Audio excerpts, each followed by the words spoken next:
Assalamualaikum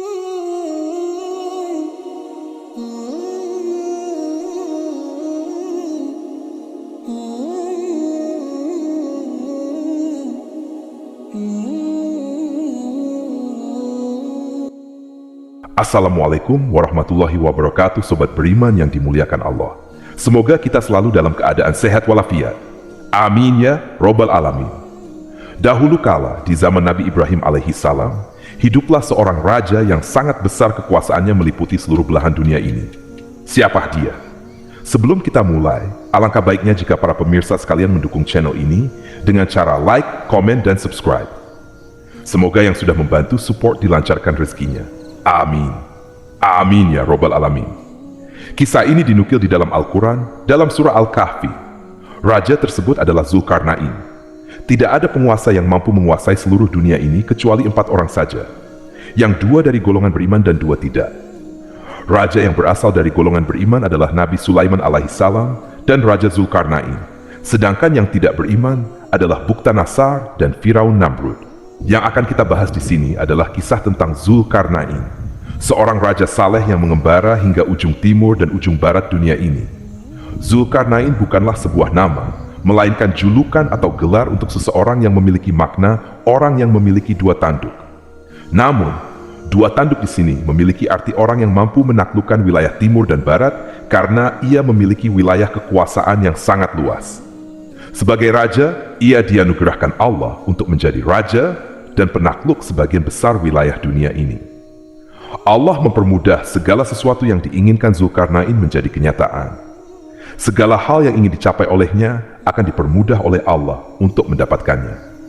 Seorang raja yang luar biasa, Zulkarnain diberikan kecerdasan dan pasukan yang banyak. Beliau adalah figur seorang raja yang sempurna. Sebagian orang beranggapan beliau adalah Iskandar al-Makduni atau Alexander yang Agung, raja yang mendirikan negara Iskandaria. Namun, persepsi ini dibantah oleh para ulama karena Raja Alexander bukanlah orang beriman. Disebutkan dalam sejarah, Raja Alexander ini memiliki seorang menteri ahli filsafat bernama Aristoteles, yang sebagaimana kita ketahui adalah seorang ateis yang tidak percaya pada agama tertentu. Sedangkan Zulkarnain adalah seorang hamba yang beriman. Jelas antara Zulkarnain dan Raja Alexander adalah orang yang berbeda. Tatkala Zulkarnain sedang berjalan bersama pasukannya menelusuri bumi dan menjelajah daerah kekuasaannya, suatu hari ia dan pasukannya menuju barat, di tempat tenggelamnya matahari. Sampai ketika di suatu tempat, ia mendapati matahari seolah-olah terbenam di laut yang berlumpur hitam. Tempat ini berada di ujung barat belahan bumi ini. Ketika ia tiba di lokasi itu, ia menjumpai suatu kaum. Ternyata kaum tersebut adalah kafir. Kemudian Allah memberikan pilihan kepada Zulkarnain. Wahai Zulkarnain, silakan engkau serang mereka atau kau ingin berbuat baik kepada mereka. Karena kaum ini kafir dan berbuat syirik kepada Allah, ternyata Zulkarnain memilih jalan dakwah. Kemudian beliau mulai mendakwahi kaum tersebut untuk menyembah Allah dan mengarahkan mereka ke jalan yang lebih baik. Beliau berkata, siapa dari kalian yang berbuat zalim maka kami akan menyerangnya. Setelah kalian mati di dunia, maka di akhirat kalian akan mendapatkan siksaan yang jauh lebih parah daripada di dunia. Sebaliknya, jika kalian menerima dakwahku, maka kalian akan mendapatkan perlakuan yang baik dari kami dan akan mendapatkan surga ketika di akhirat nanti. Begitu hebatnya pasukan dan kekuasaan Zulkarnain, beliau memberikan ultimatum kepada kaum ini setelah ia mendakwahi mereka. Setelah itu, Zulkarnain dan pasukannya berjalan menuju arah timur, paling ujung dunia ini. Ketika pada suatu hari ia tiba di suatu tempat terbitnya matahari, ia mendapati suatu kaum di sana yang tidak bisa berlindung dari teriknya matahari. Ada 2 pendapat dari ulama tentang tempat ini. Pendapat pertama beranggapan bahwa tempat ini dihuni suatu kaum yang sangat primitif, yang tidak tahu caranya membuat rumah sehingga mereka tidur di bawah terik matahari. Pendapat kedua beranggapan bahwa tempat ini adalah suatu tempat di mana mataharinya pernah terbenam. Kemudian Zulkarnain memberikan peringatan yang sama kepada kaum ini. Jika mereka menolak dakwah Zulkarnain, maka mereka akan diperangi. Perlu kalian ketahui bahwa wilayah kekuasaan beliau sangat luas, meliputi sebagian besar dari wilayah dunia ini. Setelah berdakwah pada kaum tersebut, beliau melanjutkan lagi perjalanannya yang, bila mana sebelumnya mereka ke ujung timur dan ujung barat, Sekarang beliau menuju arah vertikal dunia ini. Tidak diketahui ke arah mana, apakah itu utara atau selatan. Yang diceritakan adalah beliau dan pasukannya menuju suatu tempat yang memiliki dua gunung yang besar dan tinggi. Di lokasi tersebut, beliau mendapati suatu kaum yang memiliki kosakata bahasa yang sangat rumit, dengan bahasa-bahasa yang Zulkarnain belum pernah ketahui, sehingga hampir-hampir bahasa mereka tidak bisa dimengerti oleh Zulkarnain dan pasukannya. Lalu bagaimana Zulkarnain bisa bicara dengan mereka? Bisa jadi Allah memberikan ilham berupa kemudahan untuk berkomunikasi dengan mereka, atau ada seorang penerjemah di sisi Zulkarnain yang kurang lebih mengerti bahasa mereka. Semua itu mudah bagi beliau, seorang raja yang saleh. Mustahil Allah tidak memudahkan segala sesuatu yang dilakukan beliau. Tatkala dilakukan komunikasi dengan kaum ini, ternyata mereka mengeluh karena di wilayah tersebut ada dua kabilah, yaitu Ya'juj dan Ma'juj, yang sering berbuat kerusakan. Mereka memohon kepada sang raja untuk dibuatkan dinding pemisah antara kaum ini dan kabilah Ya'juj dan Ma'juj, serta mereka akan memberikan upah kepada sang raja. Tentu saja, ini adalah pekerjaan yang sangat berat secara logika. Bagaimana kita membuat sebuah tembok yang bisa terhubung antara gunung satu dan gunung lainnya? Kalaupun proyek ini dilakukan pada zaman sekarang, itu akan terasa sangat sulit. Walaupun di zaman kita ini sudah didukung dengan peralatan yang canggih dan modern. Bagaimana jika proyek pembangunan tembok ini dilakukan pada zaman dulu, yang kita tahu bahwa peralatan tidak secanggih sekarang? Di manakah tempat ini? Wallahu a'lam bishawab. Untuk lokasi tempat ini, ada dua kemungkinan.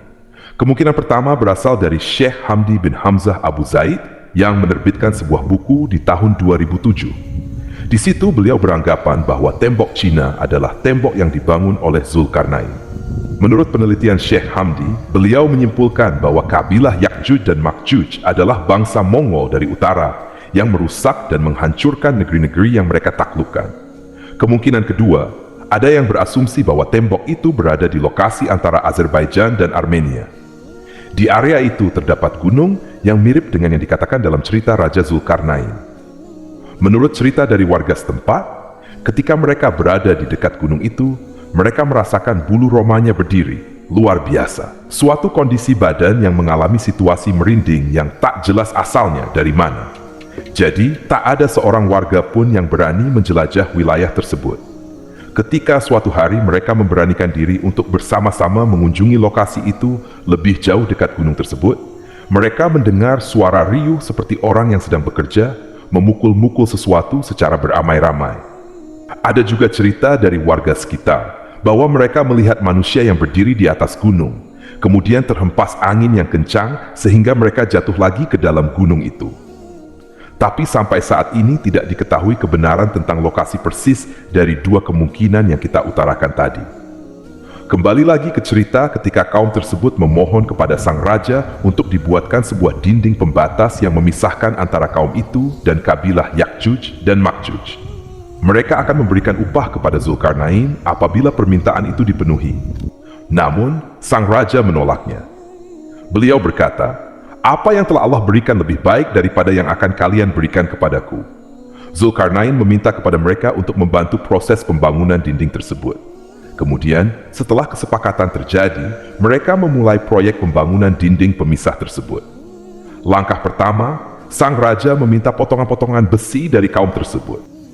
Lalu beliau memerintahkan untuk menyusun potongan-potongan besi tersebut sehingga menutupi dua gunung itu.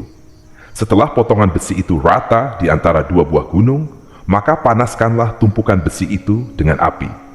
Dan ketika besi itu sudah panas sehingga muncul nyala api, karena saking panasnya besi tersebut, lalu tuangkanlah cairan tembaga di atasnya. Maksudnya di sini adalah mereka menuangkan tembaga cair yang sudah dipanaskan dari atas gunung, sehingga seluruh lapisan besi yang telah dipanaskan tadi tertutupi. Nah, sekarang pertanyaannya adalah, bagaimana bisa orang di zaman dahulu melakukan itu semua? Kalau dipikir secara logika, api sebesar apa yang bisa memanaskan tumpukan besi setinggi gunung? Dan bagaimana caranya menuangkan tembaga panas dari atas gunung? Perlu kita ketahui bahwa untuk menutupi gunung diperlukan tembaga dalam jumlah yang sangat banyak. Dan bagaimana cara mereka membawa cairan tersebut ke atas gunung? Sungguh di luar nalar pikiran manusia, tapi inilah kenyataan yang terjadi pada waktu itu. Bisa kita simpulkan bahwa Zulkarnain memiliki kecerdasan di atas rata-rata manusia pada umumnya karena sudah memiliki teknologi secanggih itu pada zamannya. Bahwasanya, jika besi dicampur dengan tembaga, akan menjadi material baru yang sangat kuat. Diceritakan di sini bahwa Zulkarnain mencampurkan dua logam yang berbeda sehingga menghasilkan logam yang baru. Sungguh sebuah dinding yang sangat kuat dan luar biasa yang telah mereka bangun. Tapi luar biasanya Zulkarnain tidak membanggakan dirinya sendiri ketika telah menyelesaikan proyek tersebut. Dia tidak ujub sama sekali. Dia bilang, ini rahmat dari Rabbku. Kemudian dia berkata lagi, jika pada suatu hari atas izin Rabbku, dinding ini akan luluh. Maksudnya adalah dinding ini tak akan bertahan selama-lamanya. Suatu hari jika Rabb mengizinkan, dinding ini akan runtuh dan jebol. Di dalam sana, Ya'juj dan Ma'juj setiap harinya berusaha melubangi dinding itu agar bisa keluar. Setiap hari mereka berupaya untuk membongkar dinding yang dibangun Zulkarnain tersebut. Jadi sampai hari ini, di dalam sana mereka beranak-anak pinak, sehingga memiliki keturunan yang sangat banyak jumlahnya. Perlu diketahui, Ya'juj dan Ma'juj adalah manusia sama seperti kita, sama-sama keturunan dari Nabi Adam alaihissalam. Hanya saja mereka memiliki keterbatasan yang tidak sama dengan manusia pada masa itu dan masa sekarang. Dua kabilah ini memiliki perawakan seperti orang Mongolia, dengan bentuk wajah yang bulat, mata yang sipit, dan tubuh yang gemuk. Tatkala pada suatu hari dinding itu akan berhasil mereka lubangi, sehingga keluarlah semua dua kabilah ini dari tabir yang menutupi lokasi itu, seluruh dunia akan dipenuhi oleh Ya'juj dan Ma'juj.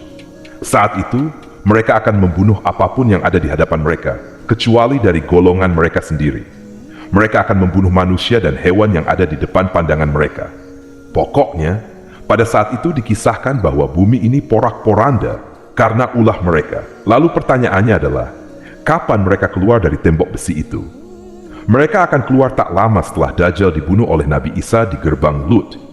Hingga pada saat itu, Allah memerintahkan Nabi Isa dan pengikutnya untuk bersembunyi di Bukit Tur untuk menghindari dua kabilah Ya'juj dan Ma'juj ini. Luar biasa memang kekacauan yang ditimbulkan oleh mereka, sehingga Nabi Isa yang sanggup membunuh Dajjal pun tak mampu untuk menghadapi mereka. Kemudian pada suatu ketika, Nabi Isa berdoa kepada Allah untuk memusnahkan dua kabilah ini. Lalu Allah menurunkan binatang yang sangat banyak berupa ulat-ulat. Ulat-ulat ini akan menggerogoti leher dan badan Ya'juj dan Ma'juj sehingga mereka semua mati, tak tersisa satupun di dunia ini. Mendengar kabar bahwa Ya'juj dan Ma'juj mati, maka Nabi Isa dan pengikutnya keluar dari tempat persembunyiannya. Tapi seluruh daratan, sejauh mata memandang, berisikan bangkai dari dua kabilah itu yang menimbulkan bau busuk yang sangat menyengat. Lalu kemudian Nabi Isa berdoa kepada Allah untuk membersihkan bumi ini dari bangkai Ya'juj dan Ma'juj. Setelah itu, datang burung-burung yang jumlahnya sangat banyak, yang tidak diketahui dari arah mana asalnya. Burung ini memiliki postur yang besar seperti burung unta. Lalu yang dilakukan burung ini adalah mereka mengambil jasad Ya'juj dan Ma'juj dan membuangnya entah di mana, apakah itu di laut atau di suatu tempat yang kita tidak ketahui. Untuk menghilangkan bau busuknya, maka Allah menurunkan hujan yang mengguyur seluruh daratan di muka bumi. Hasilnya, bumi kembali menjadi bersih seperti sedia kala. Jadi, itulah cerita tentang Zulkarnain yang memiliki hubungan kait dengan Ya'juj dan Ma'juj. Semoga cerita kali ini bermanfaat. Lebih dan kurangnya, mohon dimaafkan.